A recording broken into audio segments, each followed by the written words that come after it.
नमस्कार मित्रांनो, रेल्वे मार्फत RRB टेक्निशियन भरती 2026 ची ऑनलाईन फॉर्म प्रोसेस चालू झालेले आहेत. यामध्ये मित्रांनो तुम्हाला 6557 जागेसाठी तुम्हाला पदभरती असणार आहेत. यामध्ये जर बघितलं तर technician grade 1 senior, technician grade 2 ह्यासारखी तुम्हाला पदभरती असणार आहेत. ह्या व्हिडिओमध्ये आपण संपूर्ण जी जाहिरात आहे त्याची माहिती घेणार आहोत. तर व्हिडिओ शेवटपर्यंत नक्की पहा.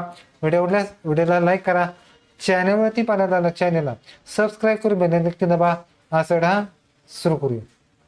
ओके, तर मित्रांनो तुम्हाला गव्हर्नमेंट ऑफ इंडिया यांच्या मार्फत जर बोलले तर मिनिस्टर ऑफ रेल्वेज मध्ये RRB रिक्रुटमेंट म्हणजे रेल्वे रिक्रुटमेंट बोर्ड यांच्या अंतर्गत जर बोलले तर डिटेल ऑफ एम्प्लॉईज नोटिफिकेशन 2026 ची जाहिरात प्रसिद्ध करण्यात आलेली आहे. यामध्ये मित्रांनो ज्या जागा असतात त्यासाठी पे स्केल पात्रता पाहणार आहोत. पहिली पोस्ट आहे टेक्निशियन ग्रेड 1 सिनियर साठी असणार आहेत. लेवल 5 मध्ये पे स्केल असणार आहेत. यामध्ये 19,200 पासून पेमेंट चालू होणार आहेत. यामध्ये एज बघितलं तर 18 ते 33 वर्षापर्यंत तुम्ही हायर करायचे आहेत. यासाठी 323 जागांसाठी ऑल RRB वेकेन्सीज तुम्हाला झोन वाईज असणार आहेत.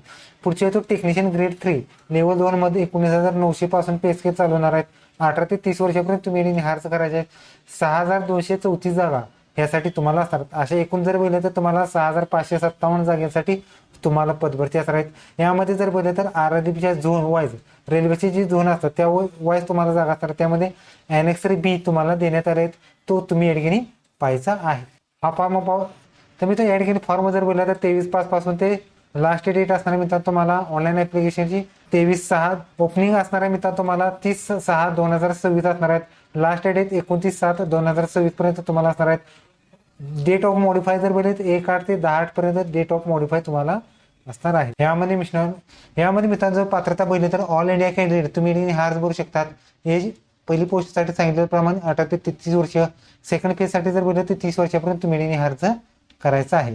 त्याचबरोबर एज रिलेशन सुद्धा असणार आहेत. मित्रांनो एज रिलेशन जर बघितलं तर तुम्ही पाहू शकता या ठिकाणी SC ST असेल तर 5 वर्ष आहेत, OBC असेल तर वयाची 3 वर्ष वयाची सवलत तुम्हाला असणार आहे.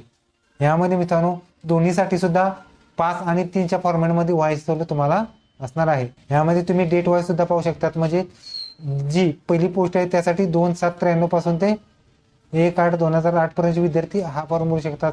सेकंड साठी बघितलं तर 2/7/96 पासून ते 1/8/1/7/2008 पर्यंत विद्यार्थी या ठिकाणी हा अर्ज भरू शकतात. यामध्ये एज्युकेशन पात्रता बघितली तर ॲनेक्सर A मध्ये तुम्हाला देण्यात आलेली आहे. मित्रांनो यासाठी परीक्षा फी जर बघितली तर परीक्षा फी असणार आहे मित्रांनो तुम्हाला ऑल कॅन्डिडेटसाठी. म्हणजे जर UR OBC आणि EWS जेंट्स असेल तर तुम्हाला 500 रुपये तुम्हाला फी असणार आहे. त्यामध्ये 400 रुपये तुम्हाला रिफंड असणार आहे, जे की आधार कार्डला जो अकाउंट लिंक आहे त्याद्वारे तुमची 400 रुपये रिफंड असणार आहेत. त्याचबरोबर जर तुम्ही SC ST एक्स सर्व्हिसमॅन किंवा हँडिकॅप किंवा ऑल फिमेल जर असाल तर तुम्हाला 250 रुपये फी असणार आहेत. आणि संपूर्ण 250 रुपये तुम्हाला डिमांड जी फी असते जी तुम्हाला डायरेक्ट DBT मार्फत म्हणजे 250 रुपये DBT मार्फत तुम्हाला वर्ग केली जाणार आहे. यासाठी परीक्षा फी जर बघितली तर तुम्ही परीक्षा फी ऑनलाईन पद्धतीने भरायचं आहे. त्यामध्ये debit card, credit card, net banking किंवा रुपये तर तुम्ही फी भरू शकता. यामध्ये मित्रांनो तुमची नेट प्रक्रिया जर बघितली तर तुम्हाला पहिल्यांदा CBT मार्फत कॉम्प्युटर बेस एक्झाम असणार आहेत. त्यानंतर DV असणार आहेत आणि मेडिकल अशा 3 स्टेपमध्ये तुमची नेट प्रक्रिया असणार आहेत.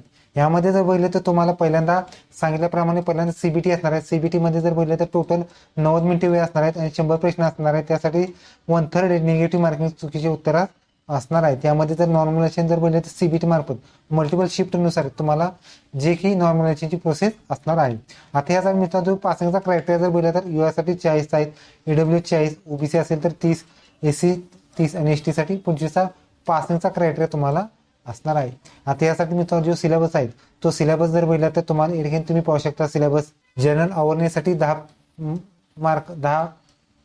मार्क, जनरल इंटेलिजन्स रिझनिंगसाठी 15, कॉम्प्युटर बेसिक कॉम्प्युटर ॲप्लिकेशनसाठी 20 असणार आहेत, मॅथमॅटिक्ससाठी 20 आहेत, बेसिक सायन्स आणि इंजिनिअरिंगसाठी 35 अशा स्वरूपाचं तुम्हाला 100 मार्काची एक्झाम असणार आहे. ती 90 मिनिटं तुम्हाला वेळ असणार आहे.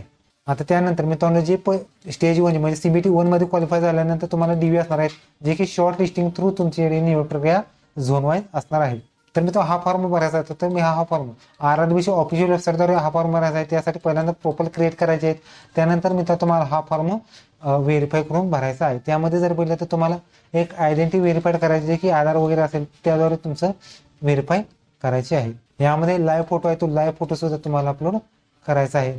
आणि सिग्नेचर जर बघितलं सिग्नेचर तुम्ही पाहू शकता ब्लॅक इंकने या ठिकाणी बॉल पेन या ठिकाणी तुम्हाला सही अपलोड करायचे आहेत. आणि शक्यतो नॉन व्हाईट वगैरे जर बॅकग्राऊंड असेल तर तुमचा फॉर्म रिजेक्ट केला जाणार आहे. त्यामुळे स्पष्ट आणि क्लिअर फोटो येतील असेच लाईव्ह फोटो तुम्हाला अपलोड करायचे आहे. आता मित्रांनो ह्या जागा असतात त्या जागा जर पाहिल्या तर RRBच्या जे वेकन्सी असतात त्या झोन वाईज तुम्हाला वेगवेगळ्या स्वरूपात तुम्हाला जागा असणार आहेत.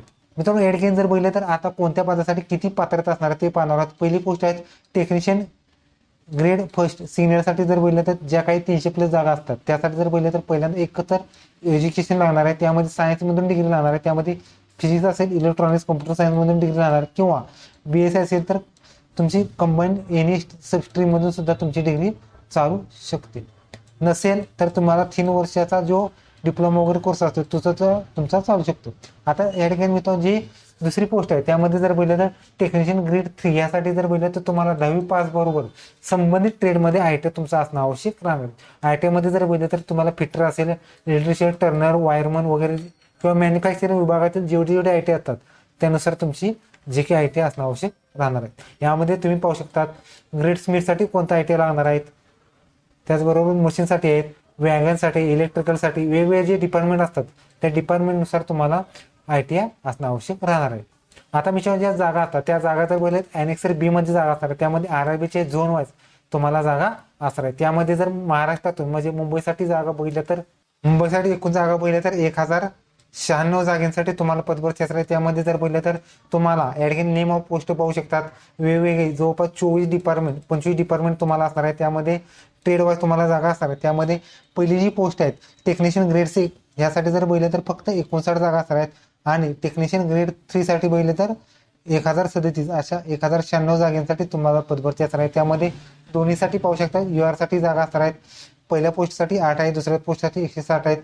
AC साठी बघितलं तर पहिल्या पोस्टसाठी 5 आहेत, दुसऱ्या पोस्टसाठी जर बघितलं तर 74 आहेत. AC साठी बघितलं तर पहिल्या पोस्टसाठी 15 आहेत, सेकंड पोस्टसाठी 272 आहेत. OBC साठी बघितलं तर पहिल्या पोस्टसाठी 5 आहेत, दुसऱ्या पोस्टसाठी 99 अशा सुपार तुम्हाला कास्ट वाईज जागा असणार. त्याचबरोबर हँडिकॅप वाईज सुद्धा तुम्हाला कमी जास्त जागा असणार. त्यामध्ये फॉर्म भरत असतात तुम्हाला सिक्वेन्स सुद्धा तुम्हाला लावायचा आहे. तुम्ही या ठिकाणी ज्या जागा असतात त्यामध्ये सेंट्रल आणि वेस्टर्न लाईननुसार तुम्ही जागेचा क्रम लावू शकता. ओके, तर तुम्ही तुम्हाला रेल्वे मार्फत एक नवीन जाहिरात व्हिडिओ लाईक करा, शेअर करा, कमेंट करा. धन्यवाद. जय हिंद, जय महाराष्ट्र.